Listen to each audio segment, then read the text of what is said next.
who is at the receiving end for sickle cell when the relationship between parents ends up with a child with sickle cell? So this is a very difficult question. He just asked me, who is at the receiving end? It's the parents, of course. If peradventure a parent is AS, the mom is AS, and they give birth to a baby that is SS carrier, at the end of the day, they will be at the receiving end. Because every parent psychologically is attached to his child or whatsoever, and the mistake of the parents or what the parents has produced, they will end up not being happy, because nobody at his right senses will see his child passing excruciating pain and he will say, since I'm not the one passing through, so it won't affect me. I know parents that they have sickle cell people, children. They don't sleep. And the mom, often at times should be blaming the child, should be blaming the dad. And at the receiving end, it's still the parent that they are at the receiving end. Because the truth is that the child is, from A to Z, is innocent of anything that happened. As a result, that will become the product of the dad and the mom. So the parents are the receiving end. If you are here and maybe you are AS, or you feel like you go ahead and marry, you pay for that. And sir, can I say something? Okay. My name is Nuhu, and I'm AA. I married SS person, and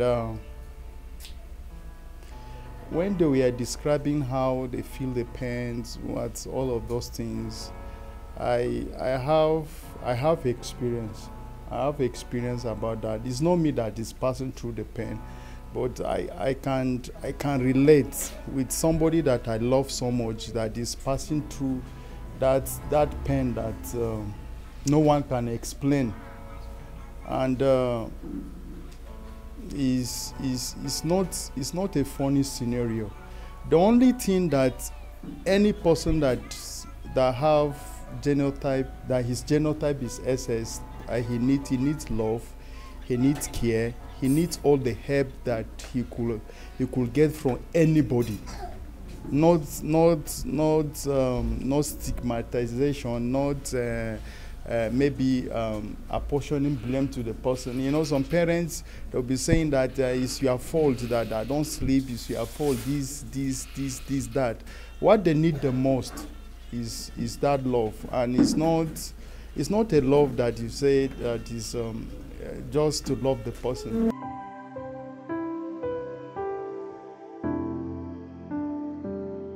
My wife, she's 36, and we have 2 kids.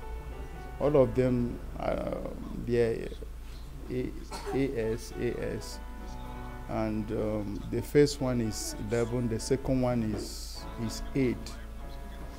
And with all sense of humility, they are as normal as anybody that is here, and they can live as anybody can live. So when I was growing up too, I have this illusion that if they exceed 20, they will live, they have overcome it, or they live. But with my experience with her, and with me staying with her, I know that she can live up to 100. She can live a normal life. There is nothing there that that will make somebody that have SS genotype to feel he's not special, to feel that he's not a normal somebody. Just the way you have pain, let me say, okay, you have pain, maybe you have malaria, you have typhoid, you have normal pain that you are having. Their own is let me say, it's extraordinary. They are just like any normal human being that is living on earth. And there is no place for maybe segregation that somebody say that SS patient there's nothing like that. It's just the way you find yourself, and that SS genotype can be managed extremely, and it can be contained or contained too. So if you are here, your genotype is SS, any other thing that you carry, you feel I'm not special, or you feel less of a human than any other person, is not true. It's a lie. And you feel as if I will always being hospitalized too is also a lie. And with him now, I get to know so many things about sickle cell genotype that I don't really know. He teach me one-on-one, and he make me to understand that under any crisis or beneath any crisis, it's not just joint pain. It have to be triggered by something. And if that the underlying sickness that triggered that have to be treated, but our health people are the one causing most of the damage. If somebody is just having crisis, for them to be able to diagnose what actually caused this crisis, is this malaria, or is this typhoid, or is it, let me say, any other sickness that you can call up, what they would do, they'll just carry painkiller and just give the person. And those crises will fizzle away, but that sickness will still be there. So what I'm saying in essence is that as everybody that is normal, know anybody that is abnormal.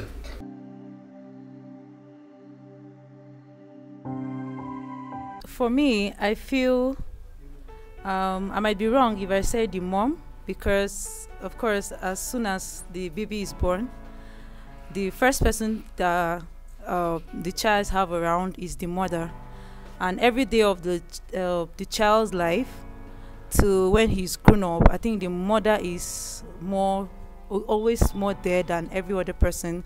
I mean, the father can contribute, but of course we know that the care of a mother will always supersede that of a father and every other person around. I like the fact that these two kids were introduced themselves, and then it was quite challenging of how smart they are. And you made mention of the fact that the one who is AA knows how to take care of the one who is SS. I mean, the closest person to you, and first of all, is your mother, who will actually be your first care person to an SS patient. I think that's all I can say.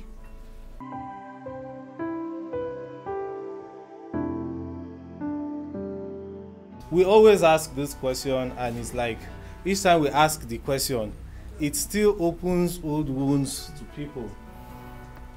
At what point does the genotype conversation come up? Eddie, help us out on this one.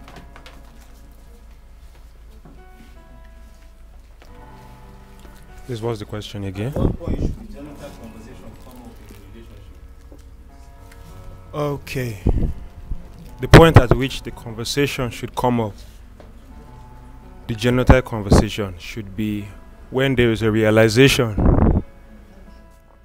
when both parties come to realize that, okay, there is a problem. That should be the starting point. There's a problem, like how deep into Real deep, because if you look at the conversation, why I said real deep, because life is involved, and life is not something that you play around with. Remember, we are coming together for a purpose, you know, and I believe coming together, you want to raise offspring. So that's where the from realization, that's where it should come from, and knowing that, okay, this is a challenge, this is what we need to do for the sake of our offspring.